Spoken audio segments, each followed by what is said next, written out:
Guys, ഞാൻ മഞ്ഞൾപ്പൊടി experience try ചെയ്ത് നോക്കിയതാണ്. ഇത് ചെറുതായിട്ട് എനിക്ക് വർക്കായിട്ട് പക്ഷേ എനിക്ക് സാധാ വീഡിയോസിലൊക്കെ കാര്യങ്ങളൊന്നും വന്നിട്ടില്ല. എന്താ കാരണം എന്താണെന്നൂടെ. അപ്പം ഞാൻ ചെയ്തതിൽ വന്നത് ഇതുപോലെയാണ്. നിങ്ങൾ കണ്ടു ലൈക്ക് ചെയ്യാൻ മറക്കല്ലേ. ഫുൾ വീഡിയോ കാണുക. സബ്സ്ക്രൈബ് ചെയ്യാത്തവർ സബ്സ്ക്രൈബ് ചെയ്യാം കേട്ടോ.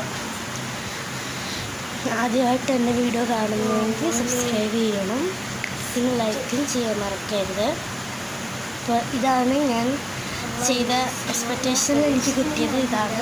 അപ്പോൾ നിങ്ങളിത് കാണുക. Bye guys. വോയിസ് റെക്കോർഡിൽ ഞാൻ ഇത്രേ പറയുന്നുള്ളൂ. ഞാൻ ചെയ്തിട്ടിപ്പോൾ ഇത്രയൊക്കെ കിട്ടുന്നുള്ളൂ ഗൈസ്. എന്താണെന്ന് ഞാൻ ചെയ്തതിൻ്റെ തെറ്റെന്താണെന്ന് എനിക്കറിയാം. സോ